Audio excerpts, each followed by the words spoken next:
1912년 2월 12일 싸늘한 양심전에서 등 굽은 한 여인이 벌벌 떨리는 손으로 붓을 잡았습니다. 그녀가 퇴위 조서에 서명하는 순간 268년을 이어온 대청제국은 영원히 무너져 내렸습니다.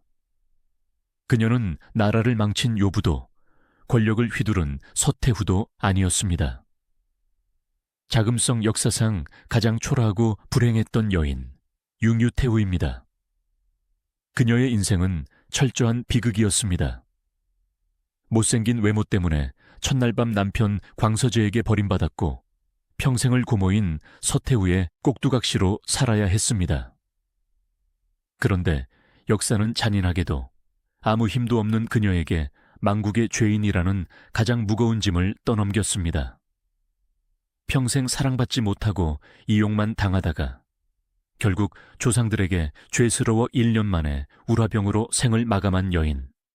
세상은 그녀를 무능하다 손가락질했지만 과연 누가 그녀의 억울함을 알까요? 19세기 말 청나라는 병든 거인이었습니다.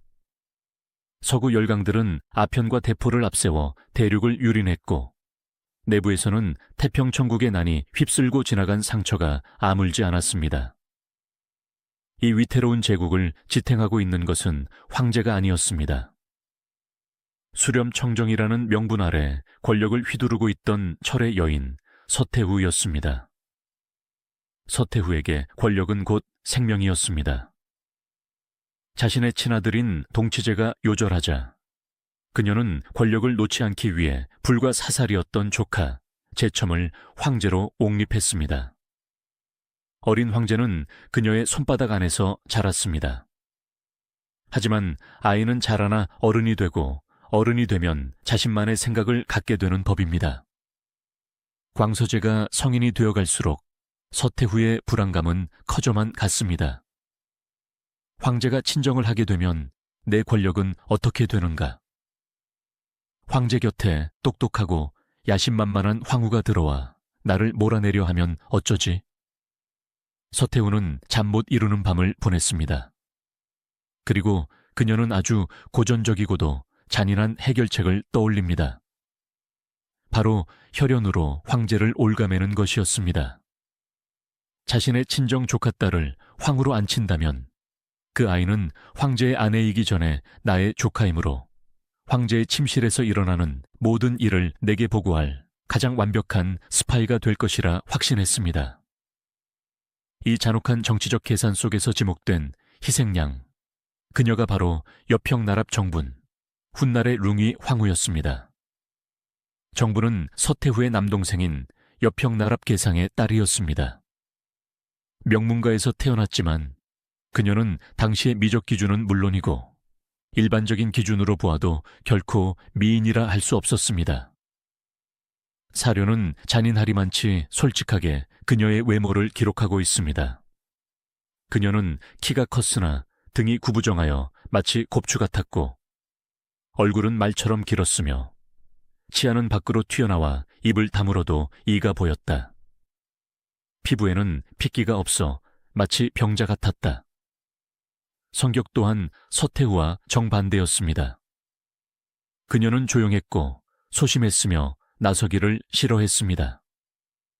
어릴 적부터 고모인 서태후의 위세에 눌려 길을 펴지 못하고 살았습니다. 그녀에게 꿈이 있었다면 그저 평범한 귀족 집안의 아내가 되어 조용히 사는 것이었을지도 모릅니다.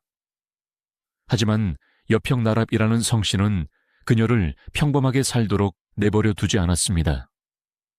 1889년 광서제의 나이 18세. 제국은 황제의 혼례 준비로 들썩였습니다. 이것은 단순한 결혼식이 아니었습니다. 황제가 성인이 되어 친정을 시작함을 알리는 신호탄이자 서태후가 쥐고 있던 권력을 황제에게 이양해야 하는 시점이 다가왔음을 의미했습니다. 하지만 서태후는 물러날 생각이 추호도 없었습니다. 그녀는 이번 황후 간택을 통해 자신의 권력을 영구화할 계획을 세웠습니다. 간택 당일 자금성 채화전에는 긴장감이 감돌았습니다. 전국에서 선발된 최고의 가문 교수들이 황제 앞에 섰습니다. 그 중에는 서태후가 내정한 조카 정분도 있었고 강서 순무 덕형의 두 딸도 있었습니다. 당시 광서제는 이미 마음속으로 정해둔 기준이 있었습니다. 그는 서태후의 간섭에서 벗어나고 싶었고 서태후의 핏줄인 정분만큼은 피하고 싶었습니다.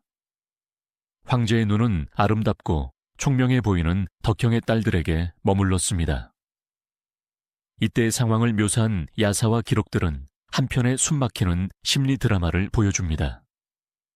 황제의 손에는 오겨이가 들려 있었습니다. 이 오겨이를 건네받는 여인이 바로 황후가 되는 것입니다. 광서제는 떨리는 손으로 오겨이를 쥐고 자신이 마음에 둔 덕형의 딸 쪽으로 발걸음을 옮겼습니다. 그 순간 채화전의 공기를 찢는 날카로운 목소리가 들려왔습니다. 황제 서태후였습니다. 높은 보좌에 앉아있던 그녀가 싸늘한 눈빛으로 황제를 노려보고 있었습니다. 그녀의 입술은 굳게 다물어져 있었지만 눈짓은 명확하게 한 곳을 가리키고 있었습니다. 바로 자신의 조카 구부정한 등을 하고 고개를 숙이고 있는 정분이었습니다. 광서제는 얼어붙었습니다. 식은땀이 등줄기를 타고 흘러내렸습니다. 그는 오겨이를 쥔 손을 부들부들 떨며 잠시 멈춰 섰습니다. 그 짧은 몇 초의 정적. 그것은 황제로서의 자존심과 효도라는 명목의 굴종 사이에서 벌어지는 처절한 내적 전쟁이었습니다. 하지만 광서제는 알고 있었습니다. 여기서 고모의 뜻을 거스른다면 자신이 마음에 둔 저 여인은 황후가 되기는커녕 살아서 궁을 나가지 못할 수도 있다는 것을, 그리고 자신 또한 황제의 자리에서 쫓겨날 수 있음을. 결국 광서제는 패배했습니다. 그는 체념한 듯 깊은 한숨을 내쉬며 발길을 돌렸습니다. 그리고 아무런 감정도 담겨 있지 않은, 오히려 절망에 가까운 눈빛으로 정분에게 다가갔습니다. 정분은 오겨이를 받아 들었습니다. 이것은 축복이었을까요? 아니면 저주였을까요? 그녀 역시 알고 있었을 것입니다. 사촌 동생인 황제의 눈에 서린 경멸과 혐오를. 자신이 선택된 이유가 사랑이나 덕망 때문이 아니라 오로지 고모의 탐욕을 채워줄 꼭두각시가 필요했기 때문이라는 사실을 말입니다. 그날 룽위는 황후가 되었습니다. 하지만 동시에 그녀는 여자로서의 행복을 영원히 박탈당했습니다. 손에 쥔 차가운 오겨이의 감촉처럼 그녀의 앞날에는 시린 겨울바람만이 기다리고 있었습니다. 1889년 2월 26일, 자금성 역사상 가장 성대한 결혼식 중 하나가 거행되었습니다. 황후의 가마인 16인교가 오문을 통과해 자금성 안으로 들어왔습니다. 길게는 황토가 깔렸고 백성들은 감히 고개를 들지 못한 채 절을 올렸습니다. 겉으로 보기에 이것은 대청제국의 위엄을 만방에 과시하는 경사였습니다. 그러나 그 화려한 의식 뒤편에는 참담한 현실이 도사리고 있었습니다. 혼례를 준비하던 과정에서 태화전 근처의 정문인 정양문의 문로에 화재가 발생했습니다. 이는 불길한 징조였습니다. 황후가 들어오는 문이 불타버린 것입니다. 서태후는 불길함을 감추기 위해 종이로 가짜 문을 만들라고 지시했습니다. 종이로 만든 문을 통과해 들어온 황후. 어쩌면 이것은 그녀의 운명을 암시하는 복선이었는지도 모릅니다. 겉만 화려할 뿐 실체는 종이처럼 찢어지기 쉬운 위태로운 지위 말입니다. 혼례 절차는 복잡하고 엄격했습니다. 하지만 가장 중요한 절차, 즉 부부가 진정으로 하나가 되는 동로의 연과 합방의 순간이 다가오고 있었습니다. 곤영궁. 명나라 때부터 황후의 침실로 사용되었던 이곳은 붉은색으로 치장되어 있었습니다. 용과 봉황이 수놓아진 이불, 타오르는 붉은 촛불, 그리고 희자가 새겨진 수많은 장식들. 모든 것이 완벽하게 준비되어 있었습니다. 시녀들과 환관들이 물러나고 방 안에는 단둘만이 남았습니다. 황제 광서제와 황후 정분. 그 어색하고 숨막히는 침묵. 촛불 심지가 타들어가는 소리만이 방 안을 채웠습니다. 정부는 침상에 앉아 황제를 기다렸습니다. 그녀는 못생긴 외모를 가리기 위해 고개를 푹 숙이고 있었습니다. 심장이 터질 것만 같았습니다. 비록 고모의 강요로 맺어진 인연이라 할지라도 부부의 연을 맺은 이상 남편의 따뜻한 말 한마디를 기대하는 것은 여인의 본능이었을 것입니다. 하지만 광서제는 다가오지 않았습니다. 그는 방구석을 서성이다가 억지로 술 한 잔을 들이켰습니다. 그리고 마침내 입을 열었습니다. 그의 목소리는 분노와 슬픔으로 떨리고 있었습니다. 누님, 그는 아내를 황후라 부르지 않고 누님이라 불렀습니다. 사촌 누나라는 혈연 관계를 강조함으로써 부부 관계를 거부하겠다는 의사표시였습니다. 누님, 저는 고모님의 뜻을 거역할 수 없어 이 혼례를 치렀습니다. 하지만 광서제는 룽위의 얼굴을 똑바로 쳐다보지도 못한 채 벽을 보고 말을 이었습니다. 저는 영원히 당신을 누님으로 존경하고 예우할 것입니다. 황후로서의 다우도 해드릴 것입니다. 허나 제게 그 이상의 것을 바라지는 마십시오. 제 마음은 이미 죽었습니다. 그 말은 사형 선고와도 같았습니다. 차라리 화를 내거나 욕을 했다면 나았을지도 모릅니다.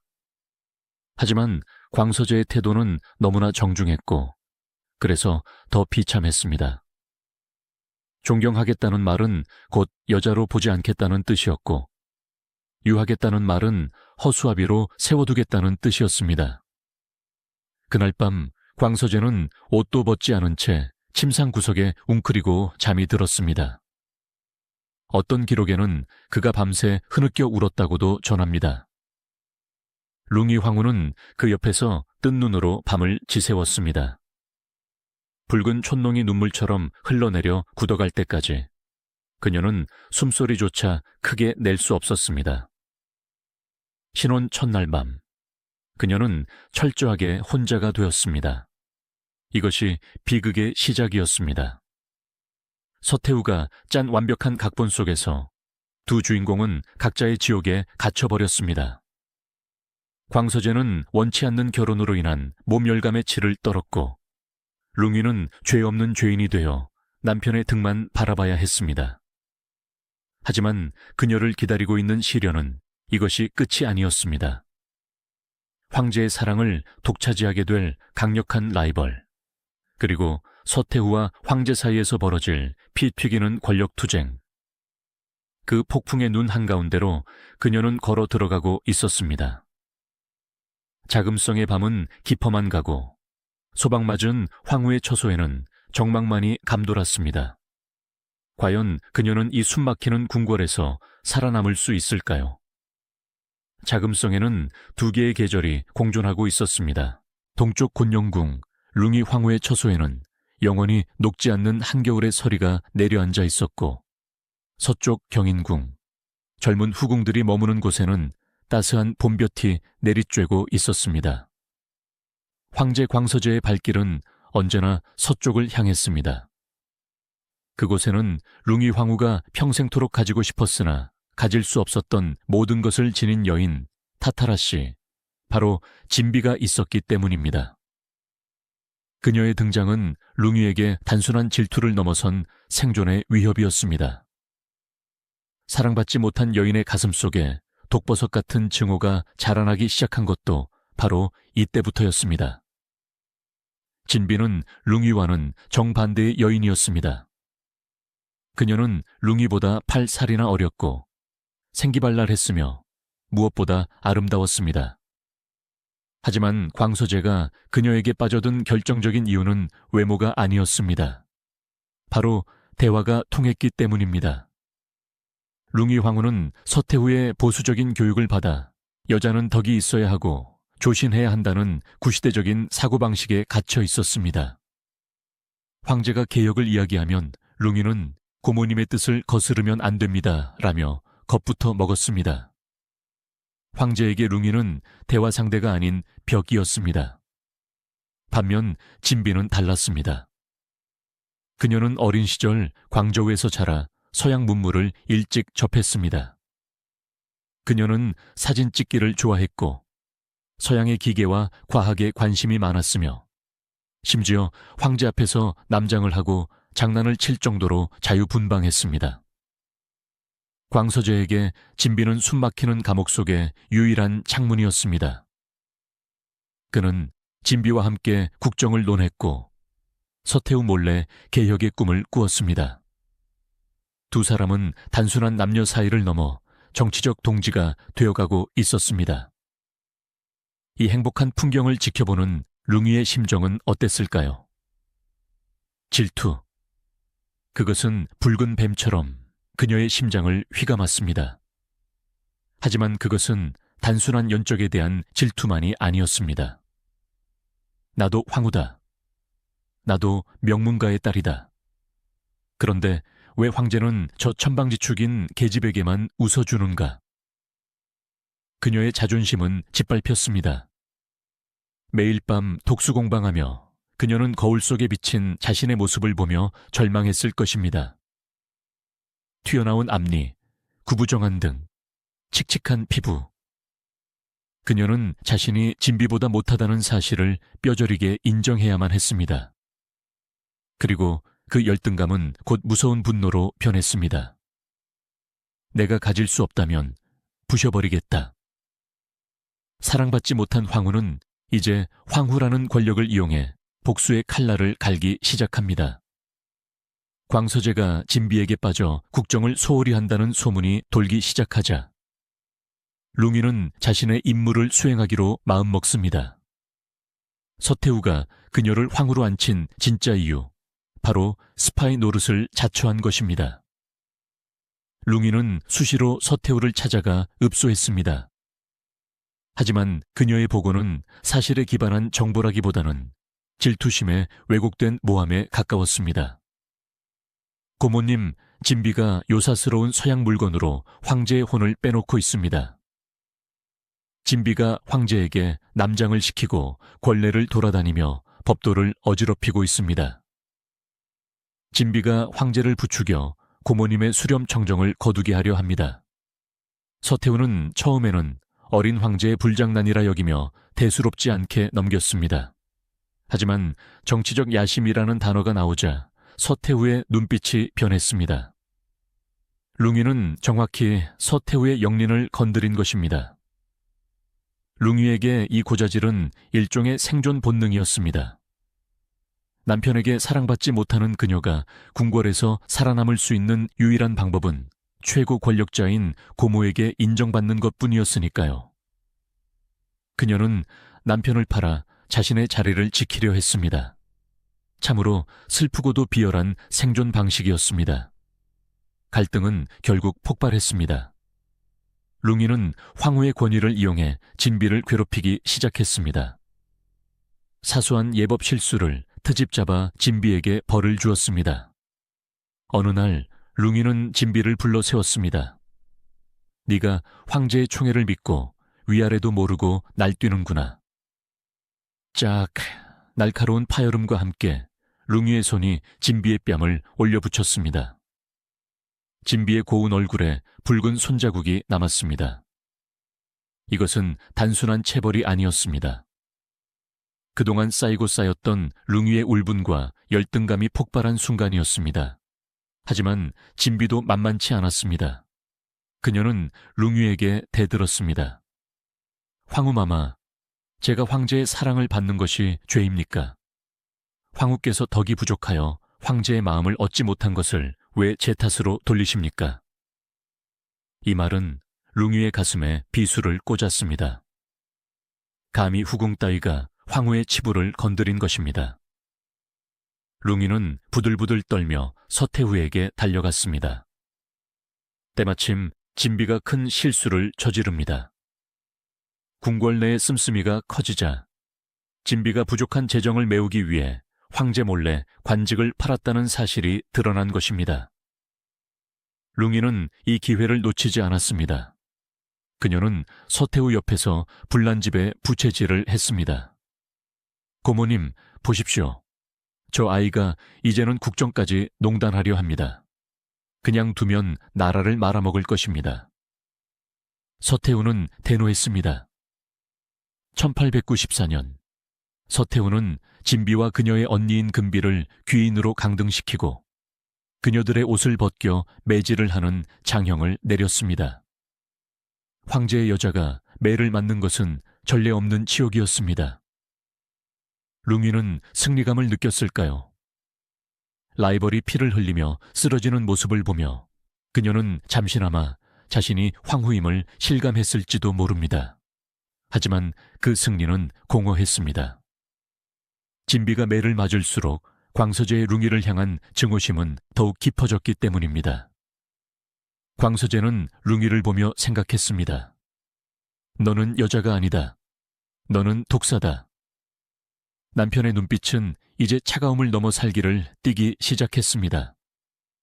룽위는 경쟁자를 제거하려다 남편의 마음을 영원히 잃어버리고 말았습니다. 1898년 광서제는 최후의 도박을 겁니다. 강유웨이, 량치차오 등 개혁파를 등용해 서태후의 세력을 몰아내고 입헌군주제를 도입하려 한 무술변법이었습니다. 하지만 이 개혁은 103일 만에 실패로 돌아갑니다.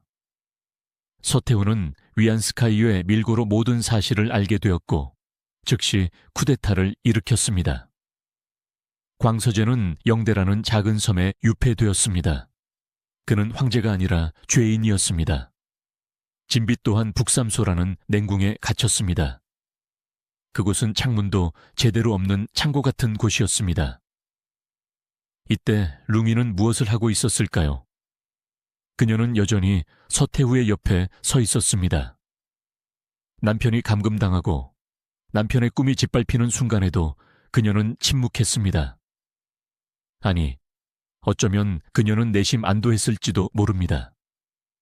이제 황제는 내 곁에만 있게 되겠구나. 저 잘난 척하던 진비도 이제 끝이구나. 유폐된 광서제 곁을 지킬 수 있는 사람은 오직 황후인 룽위뿐이었습니다. 역설적이게도 남편이 모든 권력을 잃고 불행해진 후에야 룽위는 남편을 독차지할 수 있게 된 것입니다. 그녀는 매일 영대로 찾아가 남편의 수발을 들려 했습니다. 하지만 광서제는 그녀를 투명 인간 취급했습니다. 나가라. 내 얼굴만 봐도 숨이 막힌다. 그녀가 내민 밥상은 엎어졌고 그녀가 지어온 옷은 찢겨졌습니다. 권력 투쟁은 끝났지만 부부의 전쟁은 끝나지 않았습니다. 그리고 1900년 서구 열강에 대한 반발로 일어난 의화단 운동이 베이징을 휩쓸기 시작했습니다. 서양 귀신들을 몰아내자는 함성이 자금성 담장을 넘었고 8개국 연합군이 베이징으로 진격해오고 있었습니다.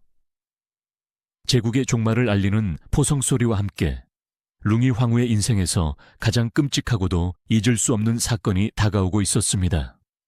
바로 진비의 죽음, 우물 속으로 사라진 라이벌의 비명소리가 들려오고 있었습니다. 역사의 수레바퀴는 잔인하게 굴러갑니다. 질투와 애증으로 얼룩진 이 삼각관계는 곧 피로 씻겨질 운명이었습니다. 1900년 8월 14일 베이징의 하늘은 붉은 피로 물들어 있었습니다. 부청멸량을 외치던 의화단의 광기는 꺼졌고 그 자리를 메운 것은 8개국 연합군의 차가운 총검이었습니다.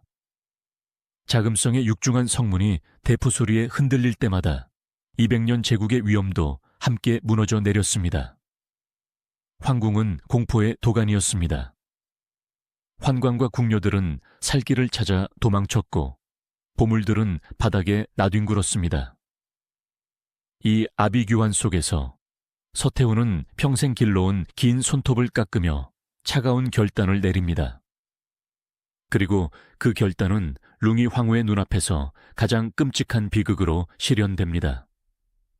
바로 그녀의 영원한 라이벌, 진비의 마지막 숨통을 끊어놓는 일이었습니다. 그날 자금성 북쪽의 작은 우물 앞에서 무슨 일이 있었을까요? 룽이 황후는 그 참혹한 광경을 지켜보며 무슨 생각을 했을까요? 서태후는 냉정했습니다. 연합군이 베이징 성벽을 넘었다는 보고를 받자마자 그녀는 피난을 준비했습니다. 하지만 화려한 황실의 의복으로는 도망칠 수 없었습니다.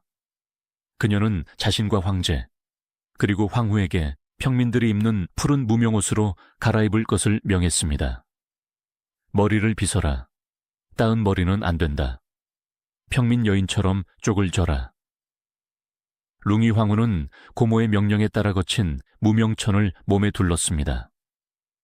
황후의 관복을 벗어던진 그녀의 모습은 초라하기 그지없는 시골 아낙네 같았습니다. 그때 서태후가 나직하게 명령했습니다. 북삼소에 갇혀있는 진비를 데려오너라. 룽이의 심장이 덜컥 내려앉았습니다. 3년 가까이 냉궁에 유폐되어 있던 진비. 그녀를 데리고 피난을 가려는 것일까요? 아니면 버리고 가려는 것일까요?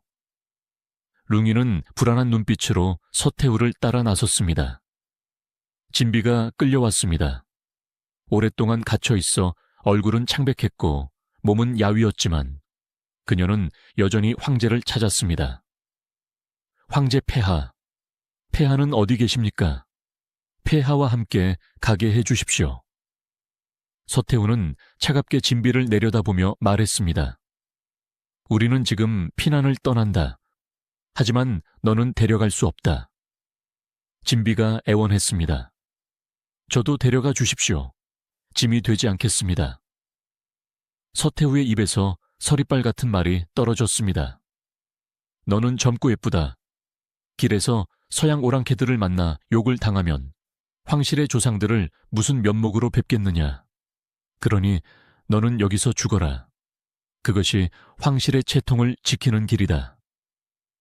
그것은 자결 명령이었습니다. 아니, 사형 선고였습니다. 진비는 믿을 수 없다는 듯 고개를 저었습니다. 죽을 수 없습니다. 황제 폐하를 뵙게 해주십시오. 폐하께서 저에게 죽으라 하신다면 그때 죽겠습니다. 그 순간 서태후가 눈짓을 보냈습니다. 악명 높은 환관 추억귀가 다가왔습니다. 마마, 시간이 없습니다. 어서 가시지요. 환관들이 진비의 팔을 낚아챘습니다. 진비는 필사적으로 저항했습니다. 그녀는 룽이 황후 쪽을 바라보며 소리쳤을지도 모릅니다. 황후마마, 살려주십시오. 저를 도와주십시오. 룽이는 아무 말도 하지 않았습니다.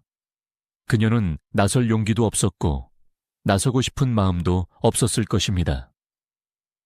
자신의 남편을 빼앗아간 여인, 자신을 무시했던 그 오만한 후궁이 죽음의 문턱에 서 있는 순간 룽이는 그저 침묵이라는 가장 잔인한 동조를 선택했습니다. 밀어 넣어라. 촉귀와 환관들이 진비를 들어 올렸습니다. 작은 우물의 입구는 사람 하나가 겨우 들어갈 정도로 좁았습니다.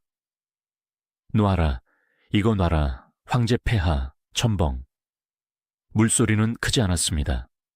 하지만 그 소리는 천둥 소리보다 더 크게 룽위의 귓가를 때렸습니다.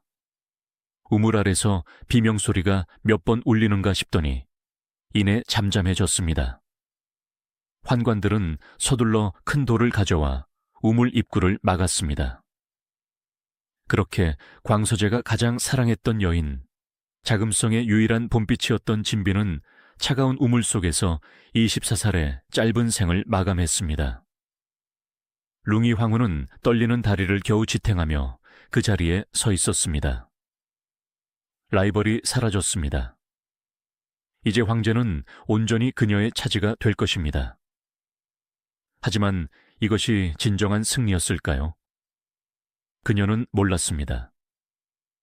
그 우물이 진비의 무덤일 뿐만 아니라 남편 광서제의 영혼을 영원히 가둬버릴 감옥이 되었다는 것을, 그리고 자신은 평생 그 우물가에 서 있는 악몽을 꾸게 되리라는 것을. 진비를 우물에 던져버린 직후 황실 일행은 뒷문을 통해 자금성을 빠져나갔습니다. 목적지는 서쪽 시안이었습니다. 이 피난길은 서수라는 그럴싸한 이름으로 포장되었지만 실상은 처참한 도주였습니다. 가마도 없었고 말도 부족했습니다. 태후와 황제, 황후는 농사꾼들이 쓰는 소달구지나 노새 수레에 몸을 실어야 했습니다. 룽이 황후의 고생은 상상을 초월했습니다. 자금성에서는 손 하나 까딱하지 않고 수십 명의 시녀가 시중을 들었지만 피난길에서는 그녀가 시녀 노릇을 해야 했습니다. 식량은 부족했습니다. 황제조차 옥수수죽 한 그릇으로 끼니를 때워야 했고 며칠 동안 물 한 모금 마시지 못하는 날도 있었습니다. 룽이는 목이 타들어갔지만 물이 생기면 제일 먼저 서태후에게, 그 다음엔 광서제에게 바쳐야 했습니다. 자신은 남은 찌꺼기 물을 마시며 갈증을 달랬습니다. 서태후는 피난길에서도 절대 권력자였습니다. 그녀가 덥다고 하면 룽이는 부채질을 해야 했고 그녀가 다리가 아프다고 하면 주물러야 했습니다. 룽이는 황후가 아니라 하녀였습니다. 하지만 육체적 고통보다 더 견디기 힘든 것은 남편 광서제의 태도였습니다. 광서제는 진비가 죽은 후 말을 잃었습니다. 그는 술에 앉아 하루 종일 멍하니 북쪽 하늘만 바라보았습니다. 룽이가 말을 걸어도 대답하지 않았습니다. 그의 눈에는 룽이가 보이지 않았습니다. 그의 눈동자 속에는 오직 우물에 갇힌 진비의 환영만이 어른거리고 있었기 때문입니다. 룽이는 술의 흔들림에 몸을 맡긴 채 생각했습니다. 진비는 죽어서도 황제의 마음을 가졌구나. 나는 살아서 곁에 있어도 그림자일 뿐이구나. 1901년 신축조약이 체결되고 서구 열강과 화해가 이루어지자 1902년 1월 서태후 일행은 베이징으로 돌아왔습니다.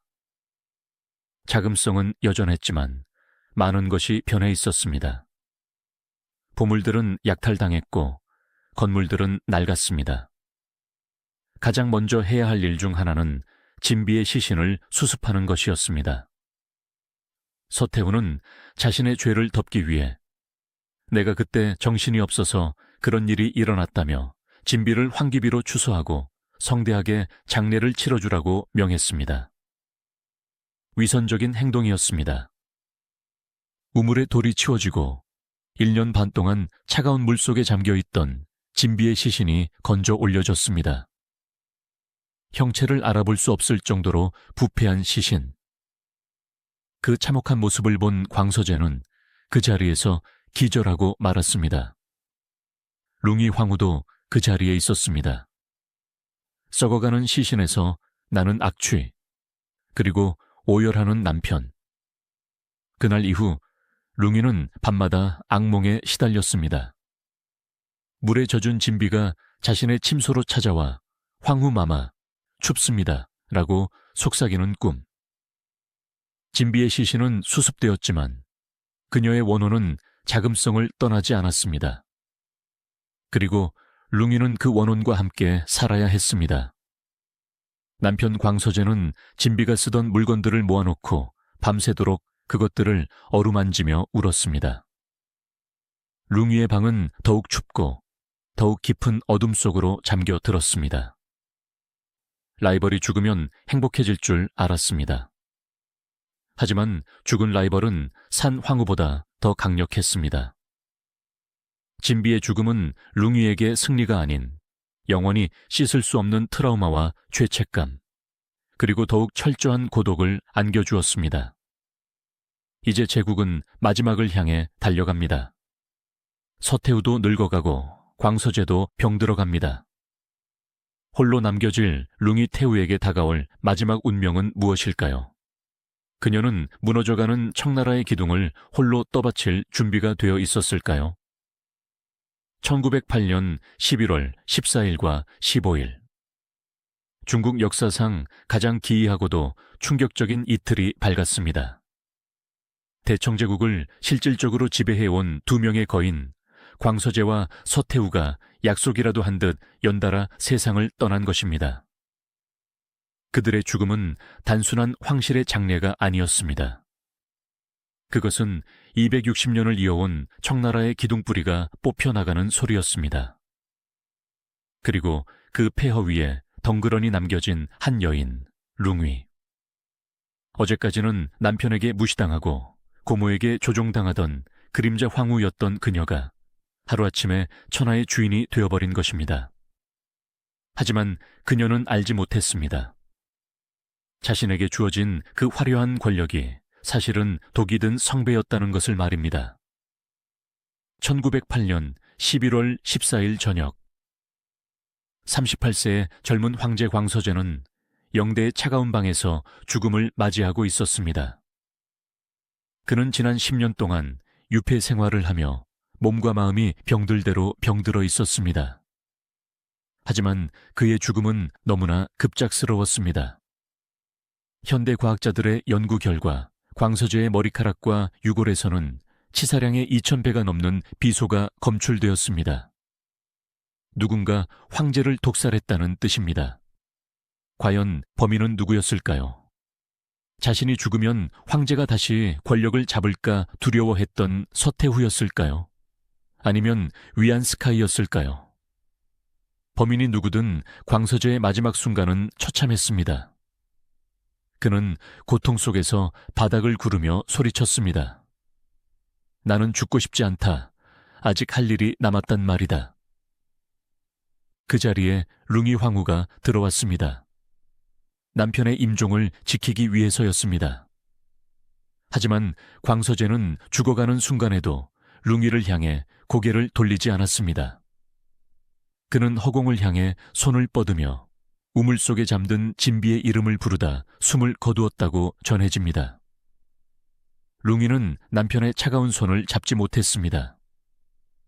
20년의 부부 생활 동안 단 한 번도 마음을 섞지 못했던 남편.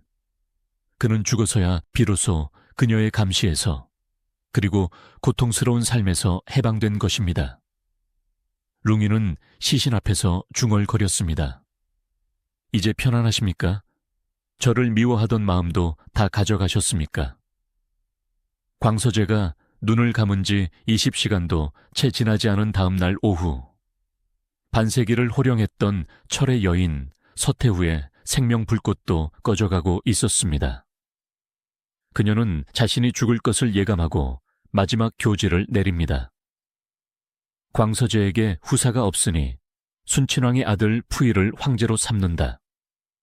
그리고 룽위 황후를 룽위 황태후로 높이고 섭정을 맡긴다.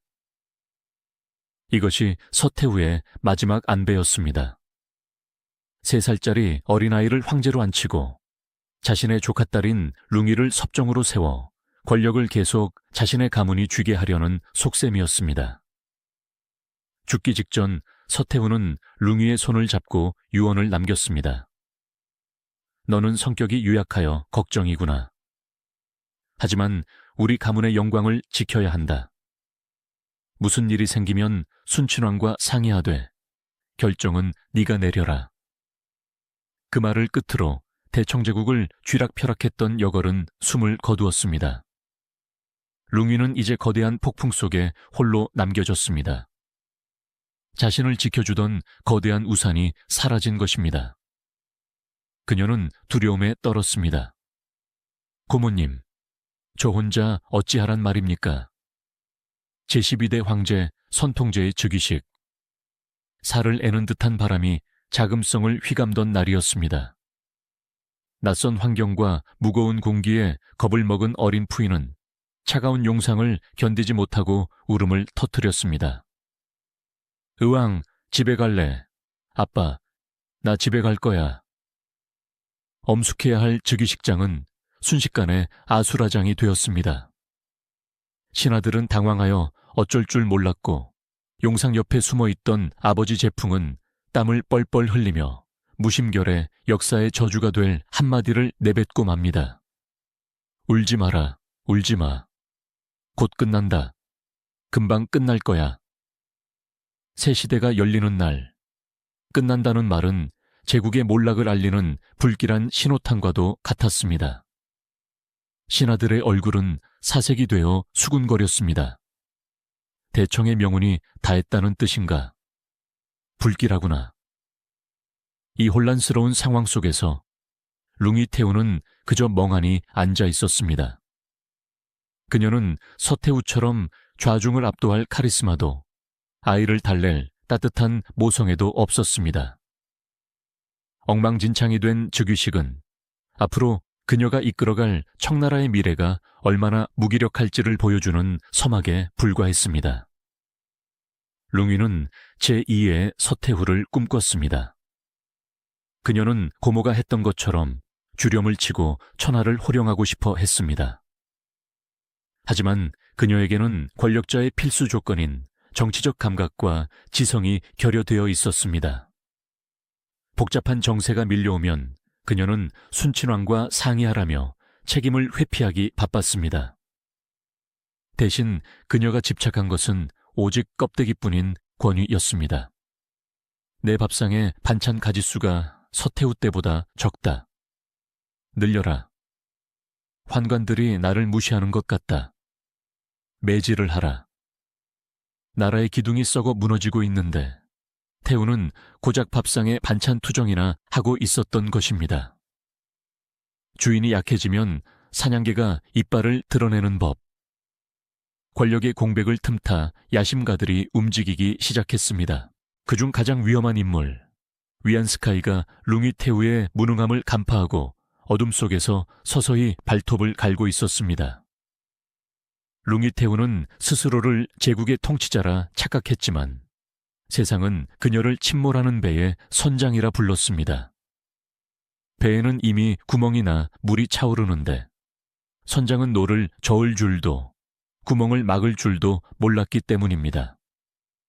그 불안한 예감은 적중했습니다. 운명의 1911년 10월 11일 우창에서 울려 퍼진 한 발의 총성이 잠자던 대륙을 깨웠습니다. 신해 혁명이 폭발한 것입니다. 그것은 단순한 반란이 아니었습니다. 260여 년간 중국을 지배해온 만주족 정권에 대한 한족의 분노가 활화산처럼 터져나온 것이었습니다. 만주족을 몰아내고 중화를 회복하자. 혁명의 불길은 삽시간에 대륙을 집어삼켰습니다. 남부의 성들이 도미노처럼 독립을 선언했습니다.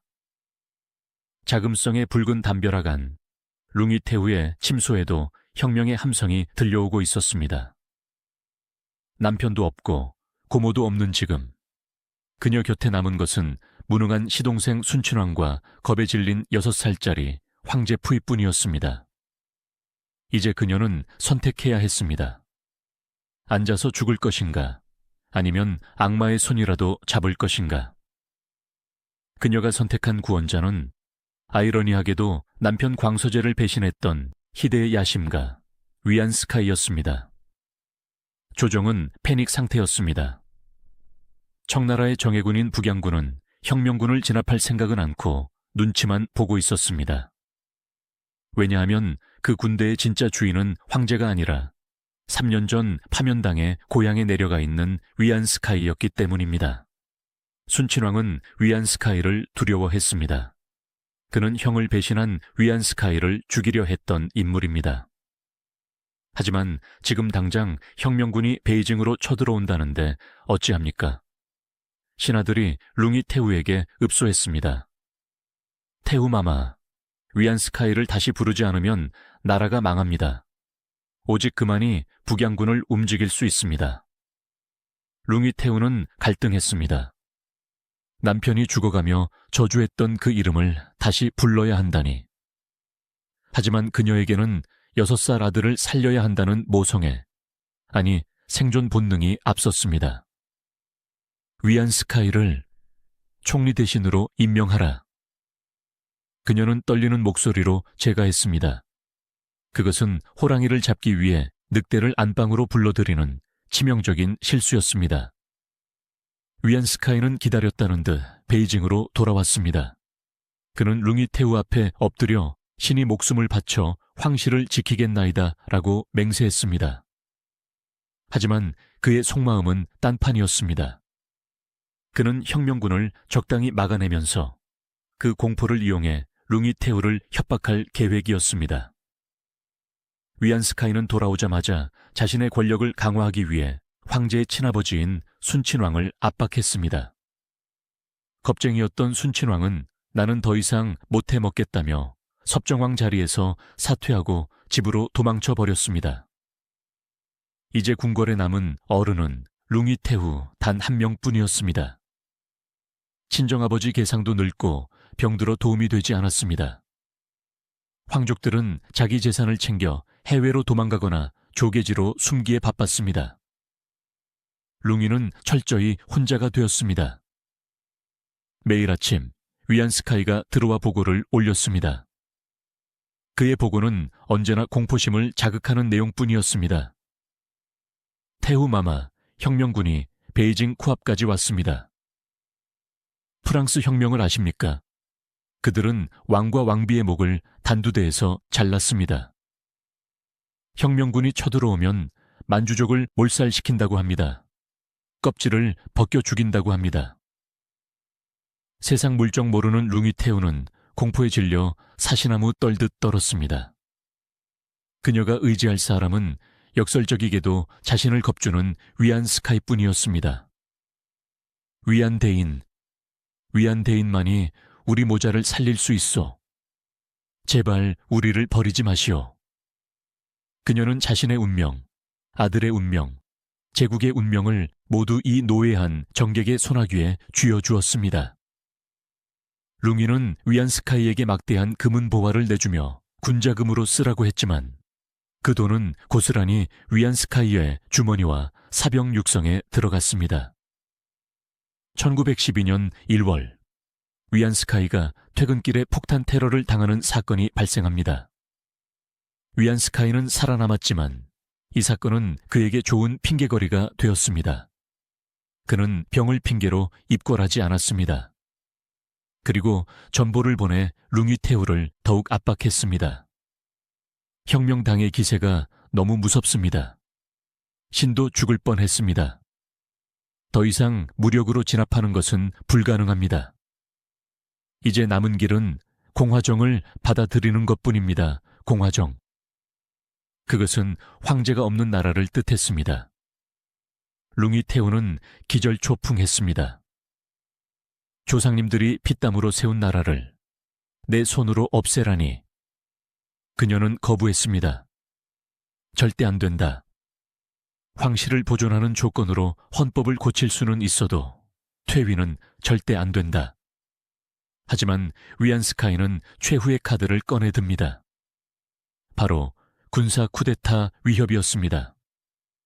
그의 신복인 당이설을 비롯한 북양군 장군 47명이 연명으로 전보를 보냈습니다. 내용은 간단했습니다. 공화정을 받아들이지 않으면 우리 군대가 베이징으로 징역해 황실을 끝장내겠다. 자신을 지켜줄 줄 알았던 군대마저 총구를 거꾸로 돌린 것입니다. 룽이테우는 양심전 낭악에 주저앉아 통곡했습니다. 어찌하여 신하가 임금을 협박하는가? 세상에 이런 법이 어디 있는가? 하지만 그녀의 울음소리에 답해주는 이는 아무도 없었습니다. 환관들은 고개를 숙인 채 눈치만 볼 뿐이었고 어린 부인은 아무것도 모른 채 방 안을 뛰어다니며 놀고 있었습니다. 위안스카이는 당근을 꺼냈습니다. 이것이 바로 그 유명한 청실 우대 조건입니다. 테우마마, 퇴위하시더라도 황제의 존엄은 유지하게 해드리겠습니다. 자금성에서 계속 살게 해드리겠습니다. 매년 400만 양의 생활비를 드리겠습니다. 황실의 사유재산과 능묘를 보호해 드리겠습니다. 그는 악마의 속삭임처럼 달콤하게 유혹했습니다. 마마, 지금 물러나시면 역사는 마마를 평화의 수호자로 기억할 것입니다. 하지만 끝까지 버티시면 혁명군의 칼날에 황족들이 몰살당할 것입니다. 선택하십시오. 명예로운 퇴진입니까? 아니면 처참한 죽음입니까? 룽위태후는 며칠 밤을 뜬 눈으로 지새웠습니다. 머리맡에는 선왕의 위패가 놓여 있었습니다. 폐하, 제가 어찌해야 합니까? 제가 나라를 팔아먹은 여자가 되어야 합니까? 그녀의 머릿속에는 오직 하나, 공포만이 가득했습니다. 진비가 우물에 빠져 죽던 그날의 공포, 피난길에서 겪었던 배고픔과 멸시, 만약 혁명군이 쳐들어온다면 그보다 더한 일을 겪게 될 것이라는 위안스카이의 협박은 그녀의 이성을 마비시켰습니다. 그녀는 문득 자신의 아들 푸이를 바라보았습니다. 천진난만하게 웃고 있는 6살 아이. 그래, 이 아이만은 살려야 한다. 이 아이가 죽지 않고 살 수만 있다면 황제 자리가 무슨 소용인가. 결국 그녀는 무너졌습니다. 그녀는 붉게 충혈된 눈으로 위안스카이를 바라보며 체념한 듯 힘없이 고개를 끄덕였습니다. 대인의 뜻대로 하시오. 그 한마디, 그것은 268년 청나라의 역사, 아니 진시황 이래 2000년을 이어온 중국 황제 지배 체제의 종말을 구하는 항복 선언이었습니다. 폭풍이 몰아치던 밤, 룽위태후는 제국의 운명이 담긴 문서, 퇴위 조서를 받아 들었습니다. 그녀의 손은 덜덜 떨렸고 눈물은 멈추지 않았습니다. 하지만 역사의 시계바늘은 멈추지 않았습니다. 이제 마지막 순간이 다가왔습니다. 붓을 들어 역사의 마침표를 찍어야 할 시간. 그날 양심전의 공기는 얼마나 무거웠을까요? 마지막 어전회에, 그리고 그녀가 흘린 마지막 눈물. 1912년 2월 12일 아침. 자금성의 공기는 그 어느 때보다 무겁고 차가웠습니다. 이날은 청나라의 마지막 조회가 열리는 날이자 2132년 동안 중국을 지배해온 황제제도 역사 속으로 사라지는 날이었습니다. 양심전의 동난각. 룽위태후는 평소보다 더 정성스럽게 화장을 하고 가장 화려한 조복을 갖춰 입었습니다. 그것은 죽으러 가는 사람의 마지막 단장과도 같았습니다. 그녀의 곁에는 아무것도 모르는 6살 황제 푸이가 앉아 있었습니다. 이제 곧 문이 열리면 그녀는 조상들에게 가장 큰 죄를 지은 여인이 되어야 합니다. 역사의 죄인으로 기록될 그 순간이 그녀의 눈앞에 닥쳐왔습니다. 마지막 어전회의는 썰렁했습니다. 만주족 왕공 대신들은 대부분 도망치거나 병을 핑계로 나오지 않았습니다. 자리를 채운 것은 위안스카이의 신복인 한족 대신들 뿐이었습니다. 호유덕 외무 대신이 떨리는 목소리로 청황실 퇴위조서 초안을 읽어 내려갔습니다. 짐은 흠청함의 관측과 민심의 향배를 살피건대 이제 천하의 대세는 공화로 기울었다. 이에 황제의 자리를 내놓고 중화민국의 대업을 이루게 하노라. 한 글자 한 글자가 룽위태후의 가슴을 후벼 팠습니다. 민심이 떠났다. 대세가 기울었다. 그것은 너희 황실은 이제 필요 없으니 꺼지라는 사형 선고나 다름없었습니다. 조서를 읽는 소리가 끝나자 양심전에는 무거운 침묵이 흘렀습니다. 모든 눈이 룽위태후를 향했습니다. 이제 그녀가 승인만 하면 모든 것이 끝나는 것입니다. 룽위태후는 참았던 울음을 터뜨렸습니다. 채통이고 위험이고 따질 겨를이 없었습니다. 내가 우리 집안을 망쳤구나. 선왕이시여, 서태후 마마. 저를 용서하지 마소서. 그녀의 통곡 소리가 양심전의 높은 천장을 때렸습니다. 그 처절한 울음소리에 철석 같은 마음을 가진 대신들도 고개를 숙이고 눈시울을 붉혔습니다. 심지어 기둥 뒤에 서 있던 환관과 궁녀들도 모두 엎드려 소리내어 울었습니다. 양심전은 순식간에 눈물바다가 되었습니다. 하지만 그 눈물로 무너지는 제국을 다시 세울 수는 없었습니다. 대신 조병균이 조심스럽게 재촉했습니다.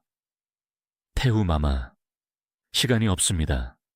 옥새를 찍으셔야 합니다. 룽이는 흐려진 눈으로 붓을 들었습니다.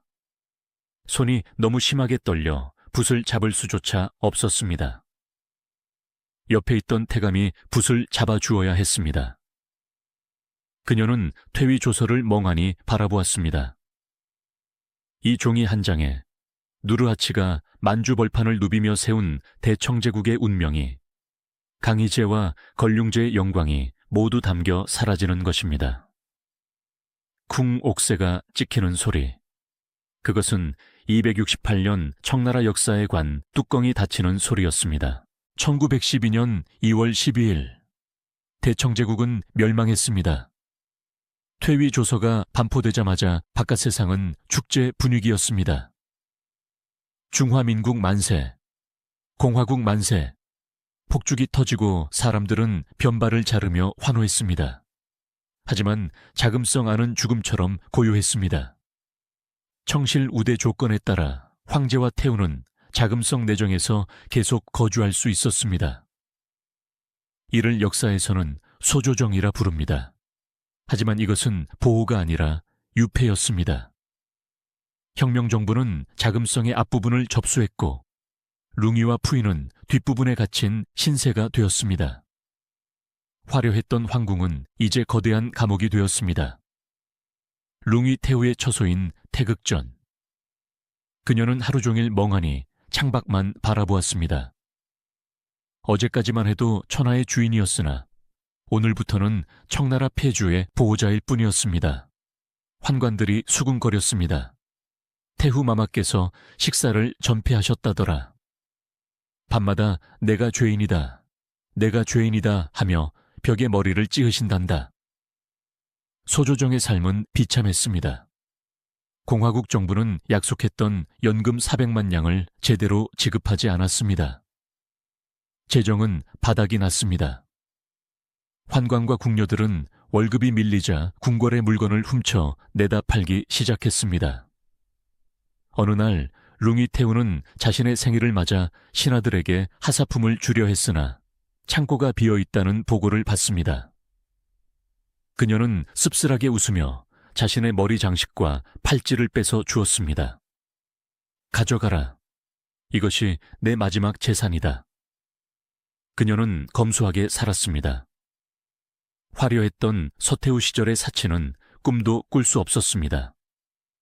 난방비가 없어 겨울에는 이불을 뒤집어 쓰고 지냈고 반찬 가짓수도 줄였습니다. 백성들은 굶주리는데 망한 나라의 태후가 어찌 호의호식하겠느냐. 그녀의 몸과 마음은 빠르게 무너져 내리고 있었습니다. 우울증은 깊어졌고 지병인간 질환은 악화되었습니다. 하지만 그녀를 진심으로 걱정해주는 사람은 아무도 없었습니다. 아들 푸이는 너무 어렸고 철이 없었습니다. 나라를 잃은 슬픔보다 더 그녀를 괴롭힌 것은 고독이었습니다. 그녀는 평생 누구에게도 이해받지 못했습니다. 남편에게는 증오의 대상이었고 국민들에게는 무능한 매국노였습니다. 이제 그녀에게 남은 것은 죽음이라는 안식처뿐이었습니다. 가장 화려한 감옥에서 맞이하는 마지막 겨울. 그녀는 삶의 마지막 불꽃을 태우며 무엇을 회상했을까요? 자신을 혐오했던 남편 광서제? 아니면 우물 속에 묻힌 진비? 그것도 아니면 자신이 꿈꾸었던 평범한 아내로서의 삶. 모든 이야기에는 끝이 있고 2608년을 이어온 대청제국의 대서사시도 이제 마지막 장을 덮을 시간입니다. 화려했던 제국의 문을 자신의 손으로 닫아야 했던 여인 룽위 태후. 퇴위 조서에 도장을 찍은 그날 이후 그녀의 시간은 멈춰버렸습니다. 세상은 공화국이라는 새로운 시대를 향해 환호하며 달려갔지만 자금성 안쪽에 유폐된 그녀는 과거의 그림자 속에 갇혀 하루하루 말라가고 있었습니다. 그녀를 기다리고 있는 것은 해방이 아닌 죽음이라는 이름의 영원한 안식이었습니다. 마지막 순간 그녀는 과연 무엇을 보았을까요? 자신을 평생 괴롭혔던 진비의 원혼이었을까요? 아니면 남편 광서재의 뒷모습이었을까요? 아니면 그저 평범한 여인으로 살고 싶었던 자신의 이루지 못한 꿈이었을까요? 1912년 2월, 퇴위 이후 룽이태우의 삶은 지옥과 같았습니다. 그녀는 심각한 우울증과 비장이 붙는 병에 시달렸습니다. 하지만 육체적 고통보다 더 그녀를 갉아먹는 것은 죄책감이었습니다. 매일 밤 그녀는 악몽에 시달리며 비명을 지르며 깨어났습니다. 조상님들이 나를 노려보신다. 내게 나라를 팔아먹은 년이라고 호통을 치신다. 그녀는 식사를 거의 하지 않았습니다. 백성들은 굶주리는데 나라를 망친 내가 어찌 밥을 넘기겠느냐. 궁녀들이 미음을 쏘아 올려도 몇 숟가락 뜨지 않고 물려버리기 일쑤였습니다. 그녀의 유일한 낙은 어린 황제 푸이를 보는 것이었습니다. 하지만 푸이를 볼 때마다 눈물이 쏟아졌습니다. 불쌍한 것, 내 무능함 때문에 네가 황제 자리에서 쫓겨났구나. 어미가 죄인이다. 어린 푸이는 태우가 왜 자꾸 우는지 이해하지 못했습니다. 그는 그저 태우의 무릎에 매달려 어머니, 울지 마세요. 제가 커서 다시 황제가 될게요 라고 말하곤 했습니다. 그 천진난만한 위로가 룽이의 가슴을 더욱 후벼 팠습니다. 그녀는 알고 있었습니다. 다시는 황제의 시대가 오지 않으리라는 것을. 그녀는 자신을 둘러싼 높은 담벼락이 자신을 보호하는 것이 아니라 서서히 조여오는 관이라는 것을 뼈저리게 느끼고 있었습니다. 1913년 2월, 룽이태우의 45번째 생일이 다가왔습니다. 중화민국 대총통이 된 위안스카이는 거칠애로 사절단을 보내 축하 인사를 전했습니다. 대총통 각하께서 태우마마의 만수무강을 기원합니다. 하지만 룽이태우는 그 인사가 조롱처럼 들렸습니다. 자신의 나라를 뺏어간 자가 보내는 축하. 그것은 승자가 패자에게 베푸는 잔인한 아량일 뿐이었습니다. 그날 룽이태우는 억지로 몸을 일으켜 생일상을 받았습니다. 하지만 신하들이 절을 올리자 그녀는 참지 못하고 통곡을 터뜨렸습니다. 나는 덕이 부족하여 위로는 조상의 유업을 지키지 못했고 아래로는 백성의 평안을 지키지 못했다. 오늘 나의 생일이라 하나 이는 내가 세상에 나와 가문을 욕보인 날일 뿐이다. 무슨 낯짝으로 축하를 받겠느냐. 그녀는 쓰러지듯 침상으로 돌아갔고 그 길로 다시는 일어나지 못했습니다. 병세는 급격히 악화되었습니다. 의사들이 약을 올렸지만 그녀는 약 먹기를 거부했습니다. 삶에 대한 의지를 완전히 놓아버린 것입니다. 운명의 날이 밝았습니다. 룽이태우는 자신의 죽음을 직감했습니다. 그녀는 가쁜 숨을 몰아쉬며 마지막 힘을 짜내어 곁에 있던 내무부 대신 세속과 황제 푸이를 불렀습니다.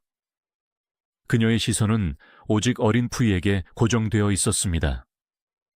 평생 자신의 핏줄인 자식은 없었지만 마지막 순간 그녀의 모성애는 이 의부사들을 향해 타올랐습니다. 그녀는 떨리는 손으로 푸이의 작은 손을 잡았습니다. 황제야, 내가 죽으면 너는 이제 의지할 곳 없는 고아가 되겠구나. 세상은 험하고 인심은 흉흉한데 이 어린 것을 두고 어찌 눈을 감을꼬. 푸이는 태우의 손을 잡고 울음을 터뜨렸습니다. 룽이태우는 눈물을 흘리며 말을 이었습니다. 우리 가문은 나의 손에서 끝이 났다. 나는 죽어서도 지하의 열성조를 뵐 면목이 없다. 부디 너는 몸을 보존하여 평안하게 살거라. 그것만이 나의 마지막 소원이다. 그리고 그녀는 천장을 바라보았습니다. 주마등처럼 스쳐 지나가는 기억들. 차가웠던 첫날 밤의 심방. 자신을 벌레 보듯 했던 남편 광서재의 눈빛. 우물 속으로 사라지던 진비의 비명, 그리고 떨리는 손으로 옥새를 찍던 그날의 수치심. 아, 고단한 삶이었다. 그녀의 눈에서 마지막 눈물 한 방울이 베개 위로 떨어졌습니다. 잡고 있던 푸이의 손에서 힘이 빠져나갔습니다. 1913년 2월 22일, 향년 45세. 청나라 최후의 황태후, 룽위는 한 많은 생을 마감했습니다. 룽위 태후의 죽음이 알려지자 대총통 위안스카이는 즉각 국장을 선포했습니다. 그는 전보를 통해 그녀를 극찬했습니다. 룽위 태후는 천하를 공화국에 양보하여 전쟁을 막고 평화를 가져왔다. 그녀의 공덕은 고대 성군인 요임금, 순임금과 같다. 실로 여중요순이라 할 만하다. 참으로 기묘한 풍경이었습니다. 제국을 무너뜨린 공화국 정부가 제국의 마지막 태후를 영웅으로 추앙하며 장례를 치러주는 상황. 위안스카이는 자신의 통치 정당성을 확보하기 위해 그녀의 죽음조차 정치적으로 이용했습니다. 3일 동안 전국에 조기를 개양하고 27일 동안 상복을 입도록 했습니다. 장례 행렬은 화려했습니다. 종이로 만든 수많은 명기, 화려한 상여, 곡을 하는 사람들. 하지만 그것은 알맹이가 빠진 껍데기였습니다. 진정으로 그녀를 위해 울어주는 사람은 없었습니다. 사람들은 망국의 태후를 구경하러 나왔을 뿐입니다. 그녀의 시신은 광서제가 묻힌 숭릉 옆에 합장되었습니다. 살아서는 남편에게 철저히 외면당하고 각방을 썼던 그녀가 죽어서야 비로소 남편 곁에 영원히 누울 수 있게 된 것입니다. 이 또한 죽음이 그녀에게 준 유일한 선물이자 슬픈 아이러니였습니다. 역사는 승자의 전리품이기에 우리는 종종 패자를 조롱하거나 잊어버립니다. 많은 사람들의 기억 속에 룽위 태후는 그저 못생기고 무능하여 나라를 망친 여인으로 남아 있습니다. 하지만 오늘 냉정한 역사의 법정에서 다시 한번 그녀를 위해 변론해 봅니다. 그녀는 희대의 악녀였을까요? 아닙니다. 그녀는 그저 너무나 평범한 여인이었습니다. 그녀의 비극은 평범한 그릇을 가진 여인에게 제국의 멸망이라는 감당할 수 없는 역사의 무게가 지워졌다는 데 있습니다. 황후가 된 것도, 사랑 없는 결혼을 견뎌야 했던 것도, 그 무엇 하나 그녀의 의지는 없었습니다. 단 하나, 나라가 비참하게 파괴되는 것만은 막고 싶었을 뿐입니다. 만약 그 마지막 순간 그녀가 욕심을 부려 퇴위를 거부했다면 어떻게 되었을까요? 베이징은 피바다가 되었을 것이고 자금성은 화염 속의 잿더미가 되었을지도 모릅니다. 그녀가 떨리는 손으로 남긴 눈물 젖은 서명 덕분에 오늘날 우리는 온전한 자금성을 볼 수 있고 수많은 생명이 무의미한 희생을 피할 수 있었습니다. 그녀는 2000년 동안 이어져 온 중국 봉건 왕조라는 긴 대서사시의 마침표였습니다. 마침표는 화려하지 않습니다.